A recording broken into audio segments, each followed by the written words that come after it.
Hello, everybody. Welcome to the Leftology podcast. Today, I am very glad to welcome a special guest. It is Kim Nelson, the Democratic candidate for South Carolina's U.S. House of Representatives, District 4. Hi, thank you for having me. Thank you for coming on. So I've got a few questions lined up here for you today. The first one is, for our listeners, can you give a general overview of your background and policy positions? Yeah, I am from this district. I grew up in Greenville. I did my undergrad at Wofford. And so, I'm a big, bold progressive. And I say all the time that Southerners are not monolithic. We can't be. This place, I fully reject the narrative that Greenville or the upstate is conservative because it's the same place that made me. So that can't possibly ring true for everybody. We have a diversity of political opinions and life experiences here that shape us. And what shaped me particularly the most was that I am somebody whose life is intricately tied to health policy. So in 2016, my husband is also from this district, but his job had taken us to the Central Florida area. And in 2016, when Donald Trump won, Republicans started attacking the Affordable Care Act. And my husband has a pre-existing condition. So I'm old enough to remember what life was like before the ACA came along and protected all of those. And I didn't know what to do. We had two very young kids. My oldest was maybe, she had just turned 3. My youngest was not even a year yet. And with 2 babies and, my husband being our primary breadwinner, I didn't know what to do. So I got involved in activism down there in Florida. We came home the following year. And in talking about health policy and trying to get people to care about it and fight for it, it turns out that was my passion. So I got my master's in public health and worked in health policy, where I got to do really cool things, particularly for kids. That's where my heart is, my home is. I worked in children's health policy on things like vaccinations, on things like child homelessness, kids' mental health, things that really are also intricately tied to health policy. And it didn't take too long for me to figure out that as I was trying to talk to lawmakers about, what children in particular needed, and I felt like I was hitting a brick wall. It wasn't because they didn't have access to data and studies and experts. They very much had all of those things. They were choosing not to do better. And once I had that kind of click for me, it was like, all right, then I guess I'm going to run for office. So I think I bring a lot to the table being, from this area, being a public health professional, being somebody who is used to working in policy and who really enjoys it. And also, being a progressive. We need big, bold change. And I don't think that certainly in my field in public health, that's not an anomaly. That's how we best serve the people we work with and the communities we work for. We need some really aggressive changes in a lot of different areas, and that's what I'm out here fighting for. Yeah. I'm not sure of the exact statistic, but it was done, I believe, in the last 2 to 4 years. But it was measuring the countries on both medical technology and then access. America was first in technology, and then we were somewhere between 20 and 40 in access. So yeah. So if you can pay, we have a great healthcare system, right?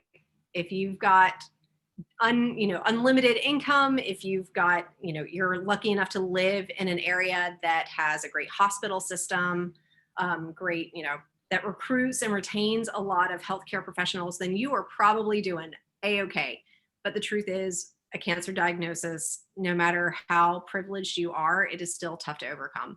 And what we're seeing is that more and more families are dealing with, they're making financial choices about their healthcare and not health choices, right?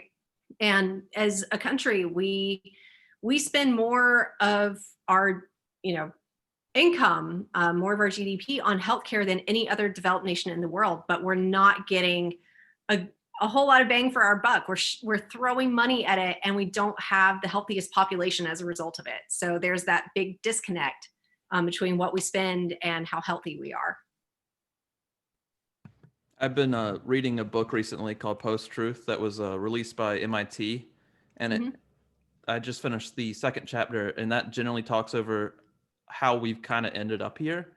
And a lot of it goes over the cigarette companies of the 50s and how they created these think tanks and then hired supposed scientists to create this data and misinformation campaigns in order to fight back against the scientific data that labeled cigarettes as so dangerous and cancerous. And I think they didn't get a lawsuit for at least 40 years, pretty much. That was substantial. And then in the end, it was like $200 billion. Yeah. So Yeah. there's definitely a lot of targets on the back for people who want to create a better healthcare system, a better place in America. Yeah, and thanks to things like Citizens United, money talks, right? Money gets you access to lawmakers, money gets you votes, money gets you all the things you need to pass policy. And so there's a reason why Republicans certainly aren't responsive to things like Medicare for all, single payer, whatever you want to call it, but a lot of Democrats aren't too.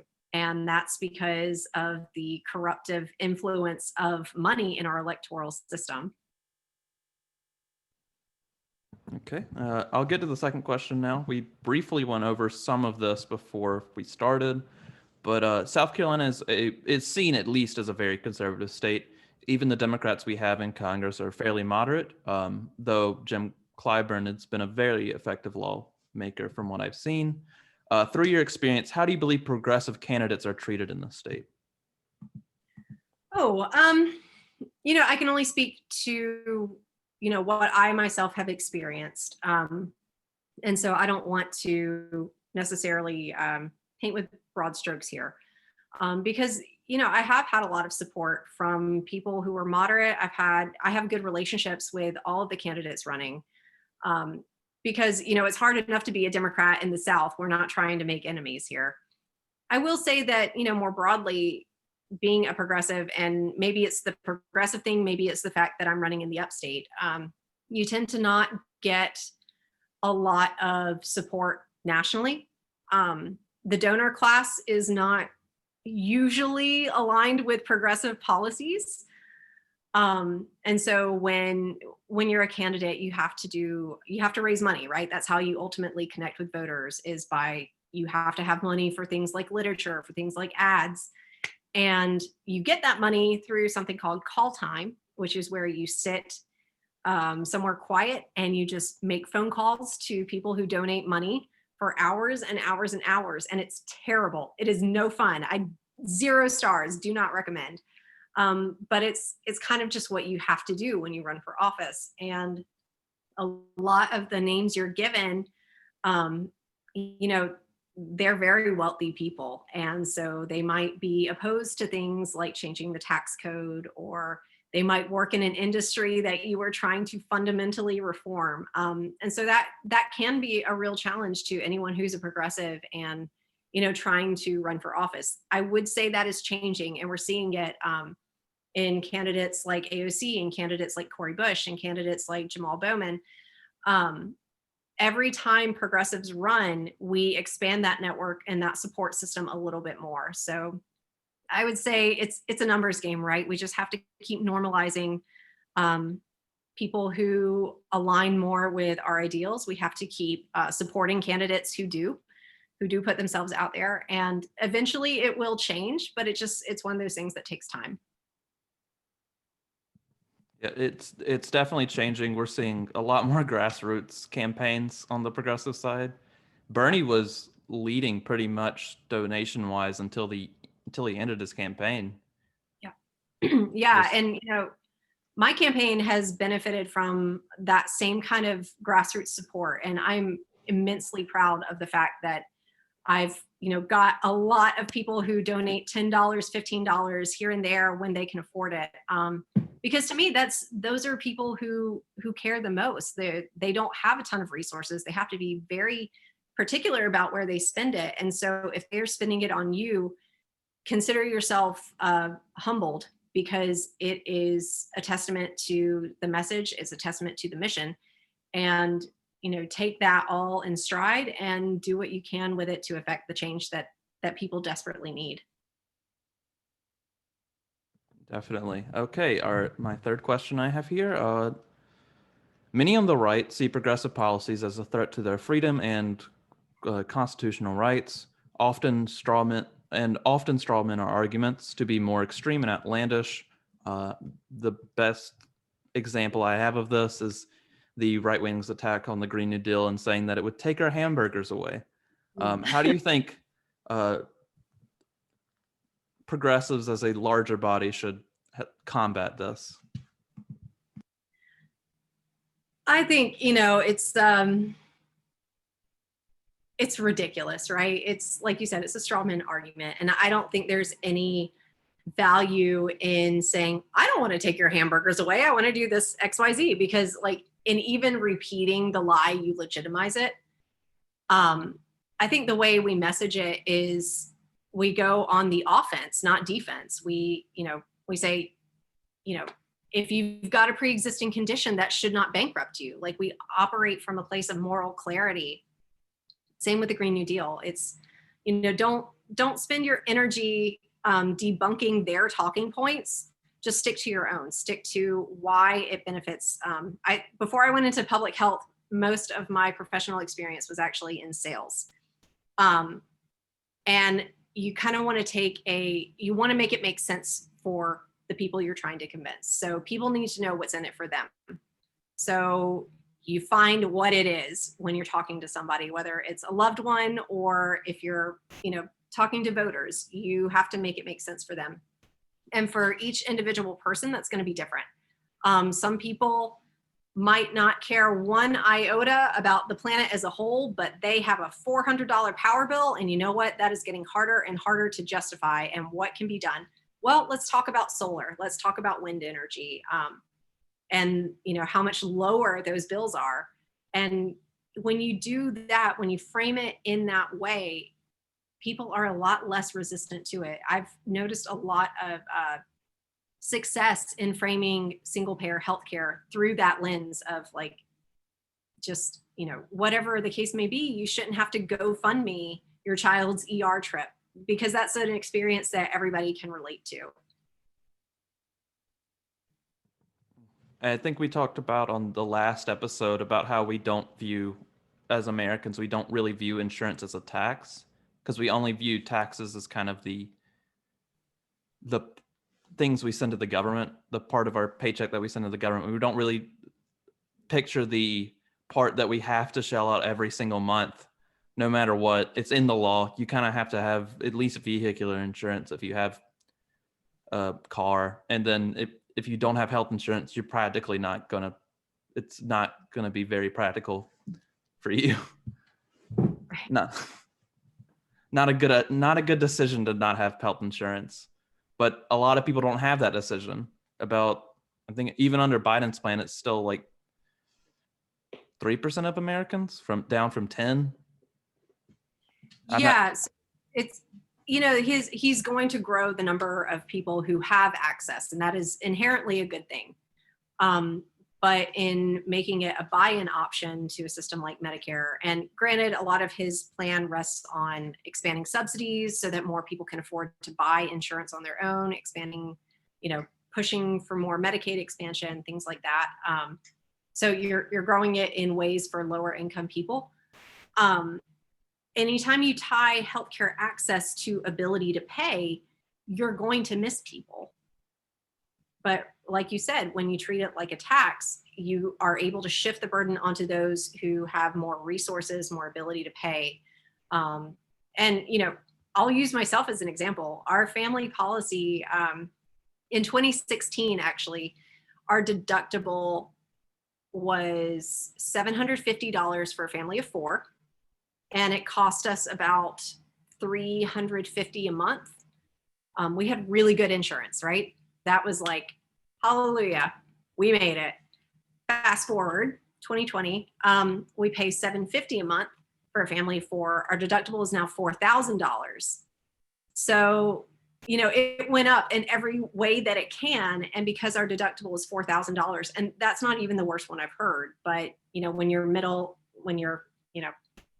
class, a $4,000 deductible is a decent chunk of your take home pay. And that's money that you're already paying premiums, and now you're coming out of pocket for that $4,000 too. So even on a plan, like Medicare for All, for example, if my taxes go up, I'm still saving about $13,000 total. That is a significant amount of what my family brings home in a year. I saw on Twitter today, it was somebody from Scotland talking about how they pay like $10 a month for health or $13 a month because they don't use American dollars. They said that they spent more on a pizza than they do monthly on Medicaid, or what Yeah, they have in Scotland. So my husband's family is British. So this is a system that we hear about a lot just because, it's what his aunts and uncles and cousins and grandparents, it's what they have. And his parents, who immigrated here in the 70s for graduate school and ended up staying, it's what they grew up on. And yeah, so in the UK, you've got the NHS, which covers everyone.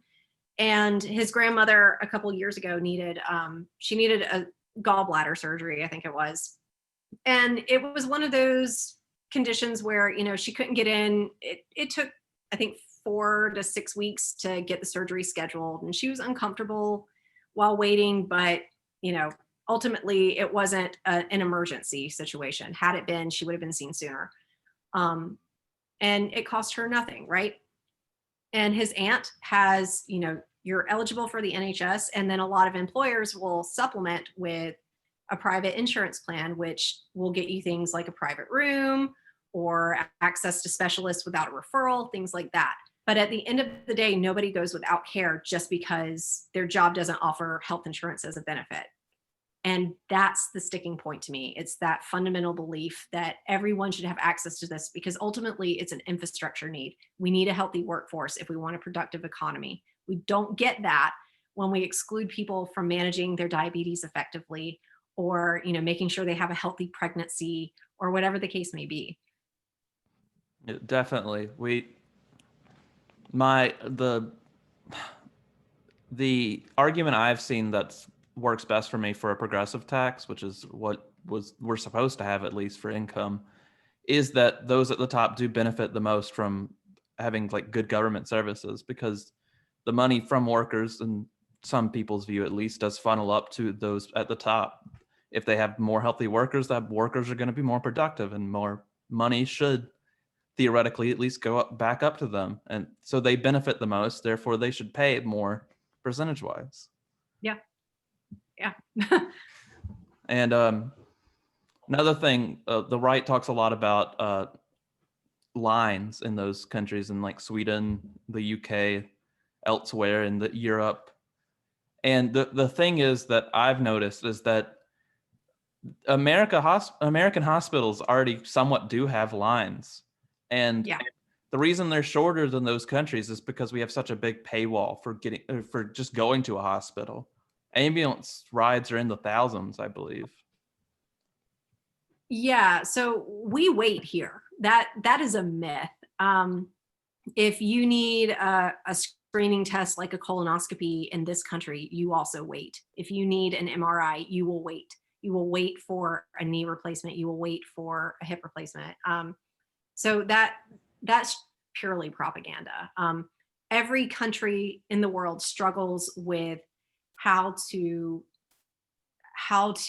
get access to people, how to manage that system of what's an emergency, what is critical but can wait a couple days or a couple weeks, what is purely like a nice to do and not a need to do. Every country struggles with that system, and how they handle it. And there are variations in that, but in our country, it ultimately comes down to ability to pay. And if you don't have an ability to pay, you're going to walk into an ER with stage 4 cancer. And that's the fundamental difference. Yeah, a big proportion of the money saved on the Medicare for All estimations, I think, were the ability for people to get it checked earlier so that Yep. the procedures didn't cost quite as much.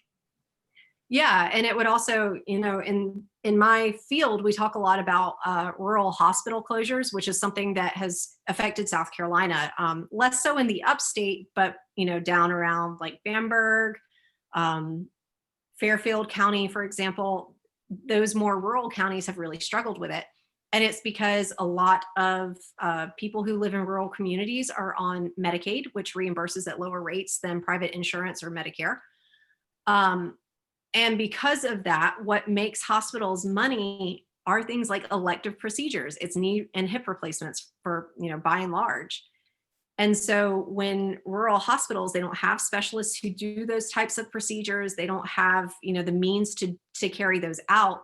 And so eventually they're just overwhelmed with costs and they don't have the profit coming in to offset it. And that's why ultimately they close. So if you want to save rural health and rural hospital systems, we need a healthcare system more broadly that doesn't operate on profits and profits alone. Oh, definitely, definitely. So next, I want to go into a little bit more controversial topic. It has been the main topic of discussion in most of American politics for the last month, and that is the Supreme Court. Woo. And it'll definitely, when you hopefully get to the House of Representatives up in Washington, this will probably be the biggest issue after hopefully winning the Senate back and the White House back. So after the confirmation of Amy Coney Barrett, what do you believe is the best next step for Democrats in order to protect the rights of those threatened by her beliefs? Yeah, we need to expand the court. Because here's the thing. If we don't, the Supreme Court with a 6-3 conservative bias, no matter what we are able to pass in the House and the Senate and get signed by, hopefully President Biden, it'll all be for naught, because what the Federalist Society will do, what ultra conservatives will do, they will use state legislatures like Mississippi, South Carolina, to ram through bills like a personhood bill, for example, just to use abortion because it's something a lot of us are familiar with them doing. They'll use state legislatures to pass a bill that essentially sets it up for a Supreme Court fight to overturn something like Roe versus Wade, for example. And so if we don't expand the court, we are destined for that. We will not only will we not get Medicare for All passed, we will lose the Affordable Care Act. We're probably going to lose it anyway, because that Supreme Court decision is November 10th. I mean, we might not even have full election results by then. That is terrifying, particularly for my family, which, we need those pre-existing condition protections. So, just to use that as an example of what happens if we don't expand the court, it would be 40 years of not passing anything on the environment, not passing anything on healthcare, not passing anything on economic justice. So that to me is untenable. And it's, I'm a woman of reproductive age raising, unless they tell me otherwise, 2 little girls who will one day be in this position too.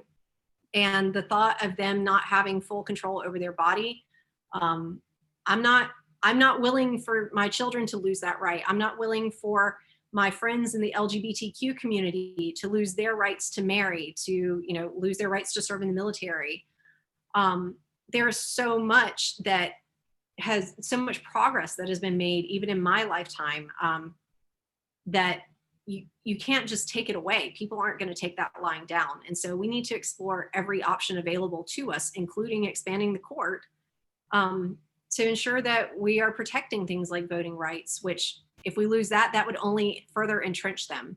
So it's an all hands on deck moment. I am hopefully, when I get to Congress, I will be part of a vocal contingent that will, really lobby President Biden to explore those options. And make sure that we're not at the mercy of whatever.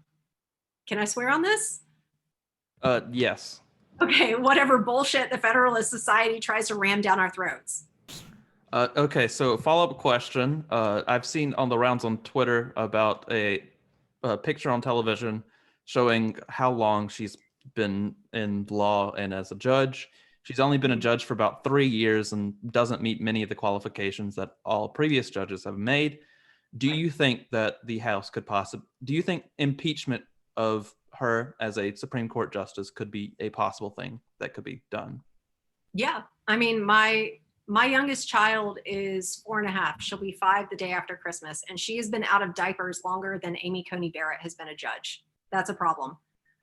She doesn't have the typical background, and I'm not saying that her confirmation hearings didn't have, sexism apparent in them when people were like, who's going to do the laundry for all your kids? Like, yes, she encountered the sexism that every other woman in this country has experienced at some point. But that does not mean she is qualified. That does not mean that, we should have someone who's never even tried a case on the Supreme Court. That experience matters because that experience is used to make good judicial decisions. Because let's keep in mind, these justices are lifetime appointments. There's very little recourse for getting somebody off the court. So yeah, we should do everything in our power to preserve that kind of integrity of that court system, and make sure that really only qualified people are appointed to it. I also think we should probably consider term limits for Supreme Court justices, especially since that seems to be the gambit where they appoint somebody in their 40s just to get them in there. And it's not just the Supreme Court, it's all of our federal courts that really need a good, long, hard look at how they function and, good or bad, what we're setting ourselves up for in the current system. Okay. Just another follow-up question for this. Are there any big? It's been since. How long has it been? It's been at least like 25 years since we've had our last constitutional amendment. Do you think that there should be any that we should seek in the next 4 years? Like a big movement on the left is to get rid of the Electoral College. They see it as undemocratic and an old way of electing a president. Yeah. So the Electoral College, I'm a Southern Democrat, right? So under the Electoral College, my vote doesn't count. And it's equally true of a Republican in New York City, right? So I think every other country in the world has figured out how to make the popular vote work. There's no reason why we can't. We can put a man on the moon. We can figure out this. And, we know the Electoral College's origins were nefarious to begin with. It was to ensure that states that enslaved people, that allowed enslaved people to fund their economy, basically, or relied on it. That was why the Electoral College was created in the first place, right? To preserve that system. And so, the world has changed a lot since the 1780s. We have the ability to pass laws that affect, the lives we are living here and now and the world we inhabit now, and we should. One of them is the Electoral College. I also think we should ratify the Equal Rights Amendment. That to me should be the bare minimum. There are other issues too. I think we need to stop relying on interpretations of the Constitution for things like that, and just solidify those rights. Play the long game. And it's not going to be easy to change the Constitution. It takes 2/3 votes in the Senate and the House, followed by ratification in 3/4 of the states. In this hyper political climate, that is not going to be easy to do. But that doesn't mean we don't try. That doesn't mean we don't build the case for it. And, if I may make a case for why state races matter too, your state, if you want to change the Constitution, you're going to need your state legislature on board. So those are, South Carolina is one of the worst states for uncontested races. We have a high percentage of state House and state Senate seats that one person runs, it's typically a Republican, and nobody else even puts their name on the ballot. So we need to change those systems too if we want to pass any of this. Definitely. So I went home to vote last weekend. I did Okay, my where's 3 hour, home? Florence, South Carolina. Okay. So I did my 3 hour drive over, and luckily the House, or the South Carolina House, is uncontested, but it's a Democratic candidate. Luckily, um, I got Terry Alexander, which he's pretty close to my Yeah. political views somehow, and that. But we also kind of forget on much smaller positions than state house, because there was positions like coroner, which probably very few people understand what the coroner even can do. For those who don't, the coroner is the only person who can arrest the county sheriff. And there was only a Republican on the ballot. And those small positions are only filled by Republicans in states like these, in South Carolina, because Democrats honestly forget them for higher level positions, including state house. So yeah, and Republicans did something really smart when, I think around the time I was born, so in the 80s, they started running candidates for school board, for city council, county council, coroner, things like that. Because one, that's how you build a bench, right? Those people then run for state house, then they run for Congress or Senate or governor, for example. That's how a lot of them get their start. So one, it's important for building that capacity for the future, and building that name recognition. But two, yeah, they understood the role that local government plays. Like we have talked all summer long about police brutality. And as much as there are things that the House and the Senate and the president can do about police brutality, most of what will ultimately change the landscape of how policing is performed in this country are your city and your county councils, because they're the ones typically that, in some places your sheriff's office is elected independently. In the upstate, that's how we have it. That's how we have it, I think, more broadly in South Carolina. But Florence is the same. yeah, so your city, your county council, they're the ones that pass the budgets. They're the ones that try your solicitor, for example. That's who tries police brutality cases. So all of those positions that are hyper local and that most people never even think of, they're going to shape a lot of how we have this reckoning, ultimately what that looks like. And so if you care about that issue, make sure you're investing your energy where it will do the most good. And next question I have is not on the ones that I put beforehand, but an important one that I thought of along the way. Under the last about 5 years now, we've definitely seen a lot of radicalization of all age groups, from old to young, towards the far right. How do you think that we can combat this in the next 4 years? Oh, that's really tough. Donald Trump, he is a symptom. He's not the disease. And I think with the proliferation of social media, it's the way social media works is that basically, so long as you can pay those ad dollars, you can sprinkle whatever you want. Because, companies like Facebook, they don't have to promote it, but, they hide behind their interpretation of First Amendment, which they basically just use to absolve themselves of any responsibility in this. And so I think that's something that Congress really needs to figure out, is how to hold social media companies accountable for that. Like I said earlier, I cut my teeth in vaccine advocacy. So I have been watching this unfold for a good long while.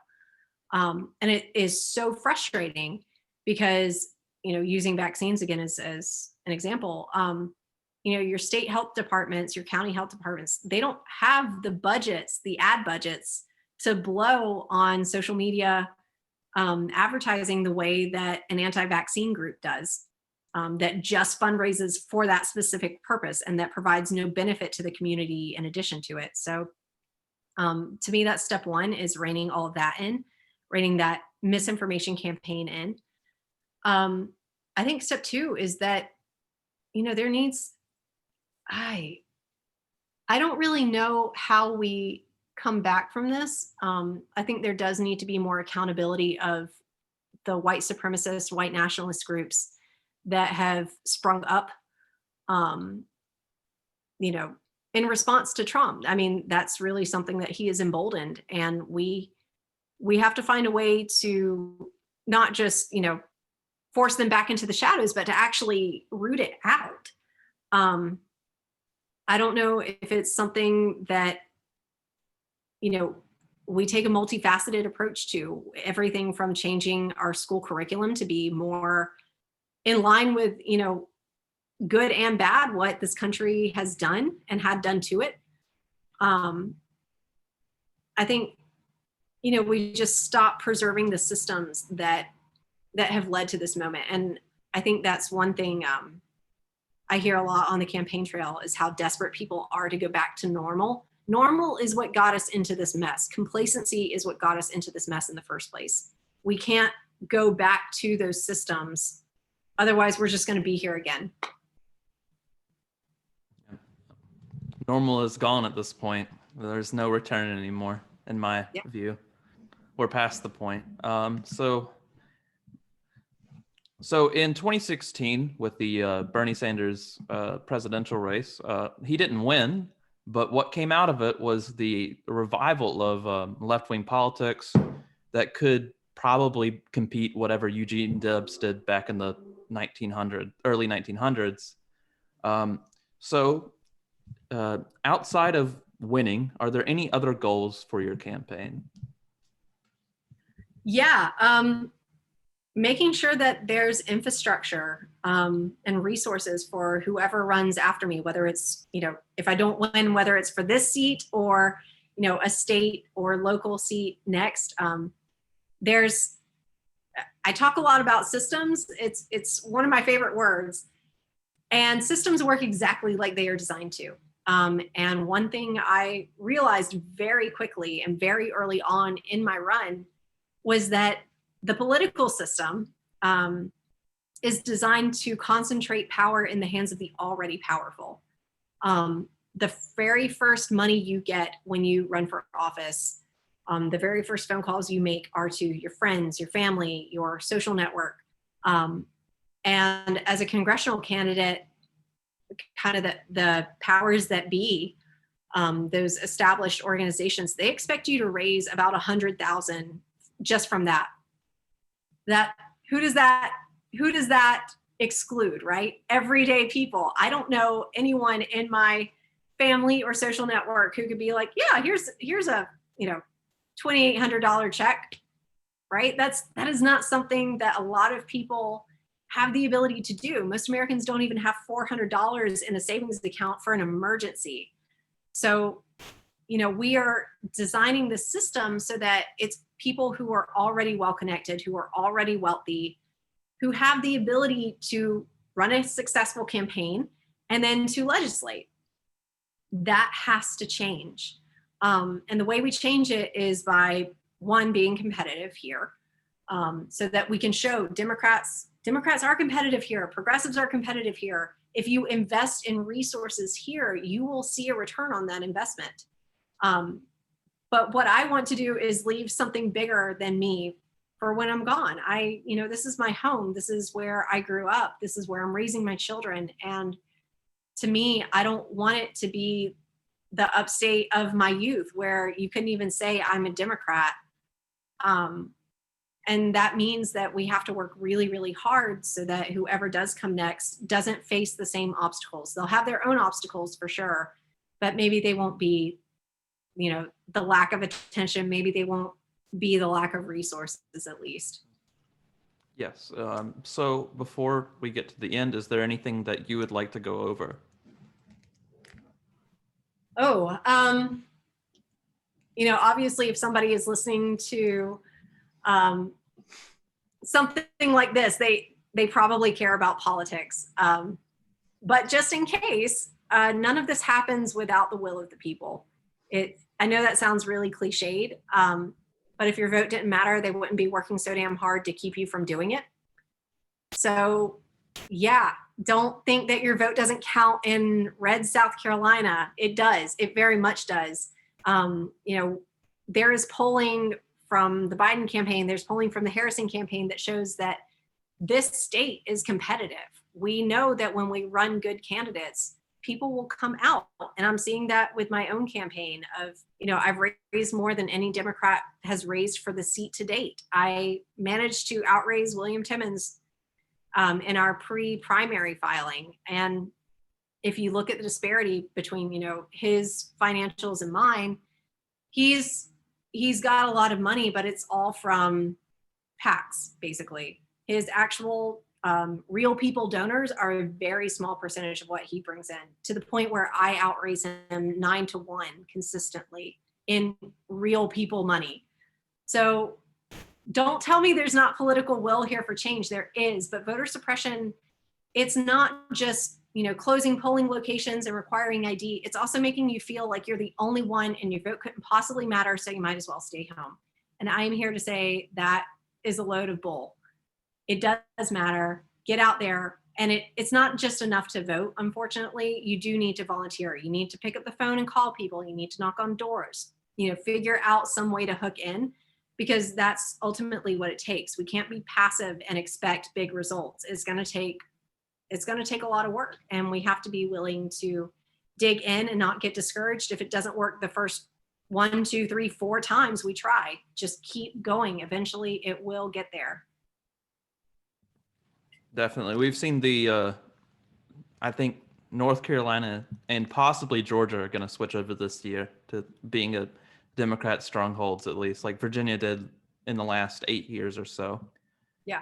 I think South Carolina is a little bit further behind. I give them an extra 2 election cycles before we get there, but I think we're on the way. Yeah, we tend to be considered like 10 years behind everybody on fashion. So, you know, if that tracks for politics, then, you know, yeah, about 2 election cycles we'll get there. But you know why North Carolina and Georgia are, you know, capable of changing? It's because of organizers. It didn't just happen. People put in the work. Yeah, they've got I think it's the research triangle is a big reason for that, because they get so many people that come to college and stay there. Mm-hmm. So the state has diversified since those schools got big, and I'm assuming the same would probably be for Clemson. Yeah, USC, yeah. But we can't really predict everything. We can only just throw out our guesses on what's going to happen. Yeah. So before we end here, what would you like to promote, if anything? Oh, civic obligation. Please go vote if you haven't already. I went home and voted. That's a 3-hour drive. Hopefully it doesn't take a 3-hour drive. If you're in Texas, then I'm really sorry. Yeah. At this point, if you've got a mail-in ballot, you really need to hand it in, because it is not going to get there in time otherwise. Yeah. You personally driving is probably going to be faster, but a lot of people don't have time for that. More resources. Yeah. I'm very glad to see an increase in voting for the pre-election. I think it's beaten in a lot of states what they actually had last time. Yeah, South Carolina has already crested 1 million absentee ballots. So that's huge. This is a state of 5 million people. So the fact that, you know, 20% of us have already voted, that's saying something. For those in South Carolina, Jamie Harrison has broken all Senate records for fundraising. So This is definitely doable. Is there anywhere that people should go to learn more about you in the 4 days between when I release this and when the election is? Right. So my website is Kim Nelson for Congress, and I'm on Instagram, Twitter, Facebook. Y'all probably don't use Facebook. But anyway, you can find me, the @ Kim, the word for FORSC. And I'm probably most active on Twitter. Instagram, I kind of just use for pictures of my kids a lot of times, but you know, it is what it is. Well, thank you for coming on. This has been a great discussion. And thank you, everybody, for listening. Have a good day.